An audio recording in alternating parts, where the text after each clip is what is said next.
আসসালামু আলাইকুম। সবাইকে স্বাগত জানাচ্ছি বিডি ভিউজে। আপনাদের সাথে আছে আমি তানজিলা হক। ইরান এবং রাশিয়া দীর্ঘ প্রতীক্ষিত একটি সহযোগিতা চুক্তি চূড়ান্ত করেছে। বহুল প্রতীক্ষিত এই চুক্তি উভয় দেশের মধ্যে সম্পর্ককে জোরদার করেছে। এটি এমন এক সময় সম্পাদিত হলো যখন উভয় দেশই ক্রমবর্ধমান ভূ রাজনৈতিক চাপের মুখে রয়েছে। গত শুক্রবার মস্কোতে ইরানের প্রেসিডেন্ট মাসউদ পেজেশকিয়ান এবং রাশিয়ার প্রেসিডেন্ট ভ্লাদিমির পুতিন স্বাক্ষরিত ২০ বছরের চুক্তিটি সামরিক ও প্রতিরক্ষিতা সহযোগিতা বৃদ্ধি করবে। এই চুক্তিতে এমন একটি ধারাও অন্তর্ভুক্ত করা হয়েছে যেখানে বলা হয়েছে যে দুটো দেশের কোনোটাই তাদের ভূখণ্ডকে এমনভাবে ব্যবহার করতে দেবে না যাতে সহযোগী দেশটির নিরাপত্তার জন্য হুমকি তৈরি হয়। চুক্তি অনুযায়ী এই দুটো দেশ পরস্পরের উপর আক্রমণকারী পক্ষকেও সাহায্য করবে না। প্রতিরক্ষা চুক্তি নিয়ে আরও জানাচ্ছেন হাসনাইন সাকিব।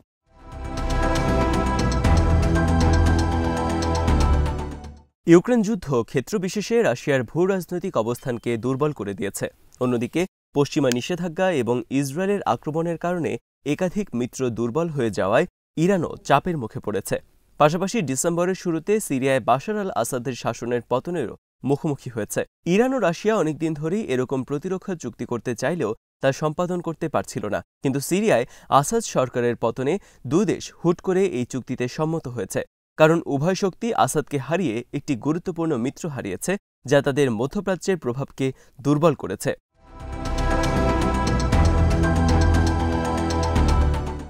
এই বাস্তবতায় তারা এখন নিজেদের নিজস্ব দ্বিপাক্ষিক সম্পর্ককে শক্তিশালী করার ব্যাপারে প্রতিশ্রুতিবদ্ধ বলে প্রতীয়মান হচ্ছে। পেজেশকিয়ানের মস্কো সফরের সময় সামগ্রিক কৌশলগত অংশীদারিত্ব চুক্তি স্বাক্ষর এই প্রতিশ্রুতিরই প্রতিফলন। এই চুক্তি শুধুমাত্র ইউক্রেনের বিষয়ে রাশিয়া ইরান সহযোগিতা কিংবা পশ্চিমা নিষেধাজ্ঞা এড়ানোর চেষ্টাই শুধু নয়, বরং উত্তর দক্ষিণ পরিবহন করিডোর দিয়ে এশিয়া থেকে রাশিয়ার বাণিজ্যকে সহজ করার জন্যই একটি উদ্যোগ। এই পথটি সুয়েজ খাল এবং বাল্টিকের মতো ভূ রাজনৈতিক সংকটের অঞ্চলগুলোকে এড়িয়ে চলার জন্য ডিজাইন করা হয়েছে।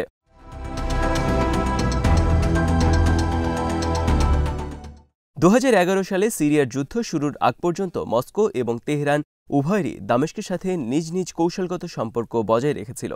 রাশিয়ার অংশীদারিত্ব ছিল তার্তুস নৌঘাঁটির উপর ভিত্তি করে, যা ১৯৭১ সালে ভূমধ্য সাগরের উপর ক্ষমতা প্রদর্শনের জন্য প্রতিষ্ঠিত হয়েছিল, এবং হামিমিম বিমান ঘাঁটি, যা ২০১৫ সালে সিরিয়ান বিরোধীদের বিরুদ্ধে আসাদকে বিমান সহায়তা প্রদানের জন্য তৈরি করা হয়েছিল।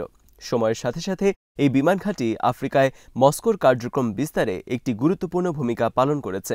অন্যদিকে ইরান ১৯৮০-এর দশকে ইরান ইরাক যুদ্ধের সময় সিরিয়ার সাথে সম্পর্ক গভীর করে, যখন তেহরান এবং দামেস্ক উভয় অঞ্চলে পশ্চিমা হস্তক্ষেপের বিরোধিতা করেছিল। সিরিয়া লেবাননের শিয়া গোষ্ঠী হিজবুল্লাহর পথে লজিস্টিক সরবরাহের জন্য একটি গুরুত্বপূর্ণ রুট হয়ে উঠেছিল।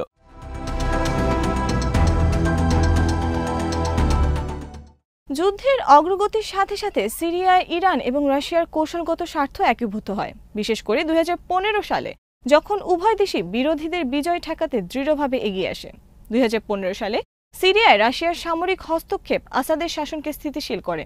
অন্যদিকে ইরান সমর্থিত মিলিশিয়ারা সংঘর্ষের গতি পরিবর্তনে নির্ধারক ভূমিকা পালন করে।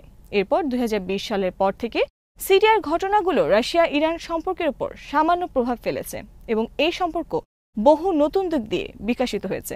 এসব নতুন দিকের মধ্যে রয়েছে সামরিক সহযোগিতা এবং অর্থনৈতিক সম্পর্কের সম্প্রসারণ, যেখানে তেহরান এবং মস্কো বিকল্প ব্যাংকিং ব্যবস্থা এবং জ্বালানি চুক্তির মাধ্যমে পশ্চিমা নিষেধাজ্ঞা এড়ানোর জন্য কাজ করছে।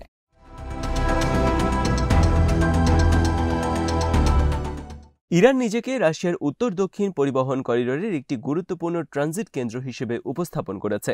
এই রুটটি এশিয়ার সাথে রাশিয়ার বাণিজ্যের জন্য একটি গুরুত্বপূর্ণ রুট হিসেবে বিবেচিত হচ্ছে। রাশিয়া ইউক্রেন যুদ্ধের পর থেকে তেহরানের সাথে মস্কোর সম্পর্ক আরও গভীর হয়েছে। এই যুদ্ধে রাশিয়া ইরানের সরবরাহকৃত ড্রোন ব্যবহার করছে। উভয় দেশেরই যুক্তরাষ্ট্রের বৈশ্বিক আধিপত্যকে চ্যালেঞ্জ করার অভিন্ন আগ্রহ রয়েছে।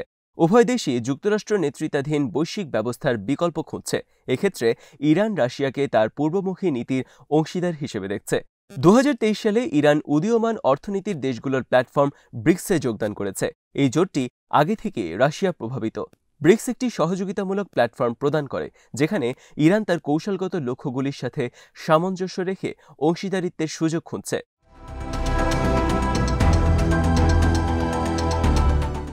ইরান ও রাশিয়ার আপাত শত্রু একই হওয়ায় তারা আরও বেশি ঘনিষ্ঠ হয়ে গিয়েছে। দুই পক্ষই তাদের সম্পর্ককে সামরিক এবং নিরাপত্তা সহযোগিতা এবং পশ্চিমা নিষেধাজ্ঞা এড়ানো ও অর্থনৈতিক চাপে খাপ খাওয়ানোর লক্ষ্যে অর্থনৈতিক সহযোগিতা সহ বিভিন্ন ক্ষেত্রে একটি কৌশলগত অংশীদারিত্বের দিকে নিয়ে যেতে চেয়েছে, যদিও শুক্রবার স্বাক্ষরিত সহযোগিতা চুক্তিটি সম্পর্কের গভীরতাকে নির্দেশ করে।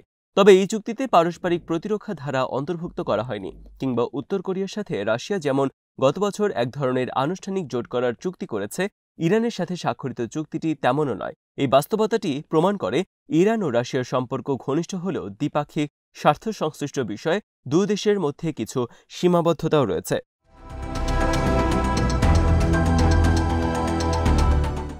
সিরিয়া ইস্যুতেও দুই দেশের মধ্যকার এই সীমাবদ্ধতাটি স্পষ্ট হয়েছিল, কেননা সিরিয়ায় ইরান ও মস্কোর ভূমিকা ও লক্ষ্য এক ছিল না। দুই দেশ প্রায়শই একে অপরের উদ্যোগকে ব্যাহত করেছিল, কিংবা সিরিয়ার পুনর্গঠনের চ্যালেঞ্জ মোকাবেলায়ও অক্ষম ছিল। উদাহরণ হিসেবে বলা যায়, 2017 সালে রুশ উপপ্রধানমন্ত্রী দিমিত্রি রোগোজিন স্পষ্টভাবে জানিয়েছিলেন যে সিরিয়ার জ্বালানি শিল্প পুনর্নির্মাণের একমাত্র দায়িত্ব রাশিয়ার। সিরিয়ার পুনর্গঠনের ব্যাপারেও ইরান আগ্রহী থাকলেও আসাদ এবং মস্কো এই প্রক্রিয়া থেকে ইরানকে দূরে সরিয়ে রেখেছিল।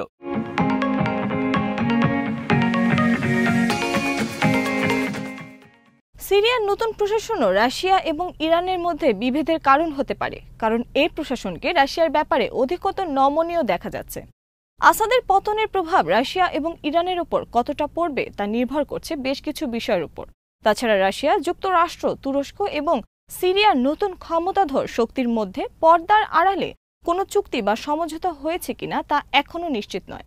যদি রাশিয়া সিরিয়ায় তার সামরিক ঘাঁটিগুলো সীমিত পরিসরেও ধরে রাখতে পারে এবং যদি ডোনাল্ড ট্রাম্প দায়িত্ব গ্রহণের পর ইউক্রেনের যুদ্ধ শেষ করার অভিপ্রায় কোনো চুক্তি হয়, তাহলে সিরিয়া এবং ইউক্রেন উভয় ক্ষেত্রেই ইরানের সমর্থনের চাহিদা রাশিয়ার কাছে কমে যেতে পারে।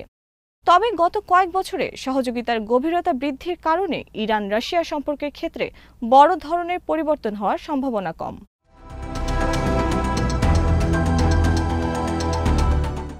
এর বাইরে পারমাণবিক অস্ত্র নিয়ে ইরান ও রাশিয়ার মধ্যে মতপার্থক্যের সম্ভাবনা রয়েছে, যা নিয়ে পশ্চিমা দেশগুলো ইরানকে অভিযুক্ত করে আসছে।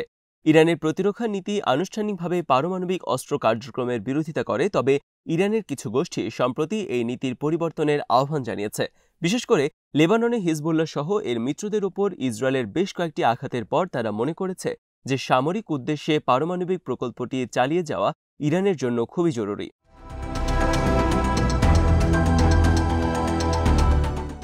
রাশিয়া ঐতিহাসিকভাবে ইরানের পারমাণবিক কর্মসূচিতে জড়িত। রাশিয়ার সহযোগিতায় ইরানের বুশেহর পারমাণবিক বিদ্যুৎ কেন্দ্র নির্মাণ চলমান রয়েছে, কিন্তু 2000 থেকে 2010 সালের মধ্যে এই কর্মসূচিটি রাশিয়া বারবার বিলম্বিত করেছে, যার ফলে কিছু কিছু ইরানি রাশিয়াকে অবিশ্বস্ত অংশীদার বলেও অভিহিত করেছেন। তাছাড়া তেহরানের উপর পশ্চিমা নিষেধাজ্ঞা থাকার অজুহাতে 2010 সাল থেকে 2016 সাল পর্যন্ত S-300 মিসাইল ডিফেন্স সিস্টেম সরবরাহেও রাশিয়া বিলম্ব করেছিল।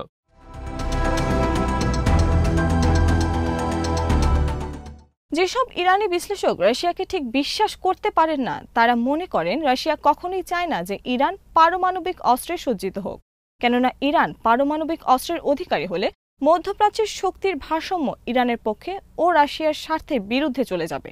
বরং রাশিয়া চাইবে যাতে ইরান পশ্চিমা নিষেধাজ্ঞার অধীনে থাকবে এবং তার পারমাণবিক কর্মসূচি নিয়ে যুক্তরাষ্ট্র ও ইউরোপের চাপের মুখে থাকবে। তখন রাশিয়া ফাঁকা মাঠে ইরানকে নিজেদের ইচ্ছে মতো সহযোগিতা দিতে পারবে, আবার চাইলে এড়িয়েও যেতে পারবে।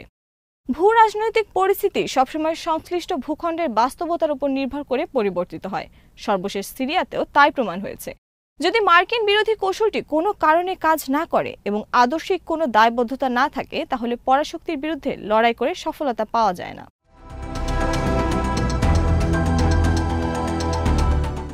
সিরিয়া ইস্যুতে ইরান ও রাশিয়ার দূরত্ব বেড়েছে তুরস্কের কৌশলী আচরণের কারণেও। তুরস্ক কিছু ক্ষেত্রে যেমন ইরান ও রাশিয়ার বিরোধিতা করেছে, আবার কিছু কিছু ক্ষেত্রে সহযোগিতাও করেছে।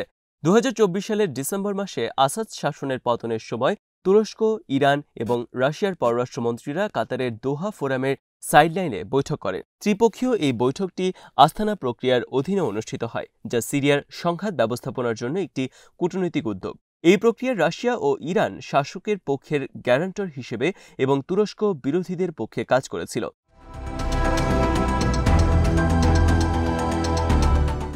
আস্তানা প্রক্রিয়ার 3টি শক্তির জন্য সিরিয়ায় নিরাপত্তা লক্ষ্য অর্জনের একটি সুযোগ তৈরি হয়েছিল, যদিও তারা ভিন্ন ভিন্ন পক্ষকে সমর্থন করেছিল।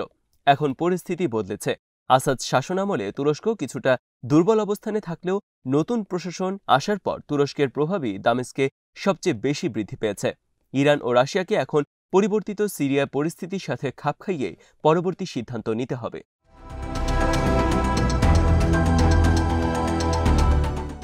আজ এখানেই শেষ করছি। সবাই ভালো থাকুন, সুস্থ থাকুন আর দেখতে থাকুন বিডি ভিউজ। চ্যানেলটি ভালো লাগলে সাবস্ক্রাইব করুন, সংযুক্ত থাকুন আমাদের ফেসবুক পেজে। আল্লাহ হাফেজ।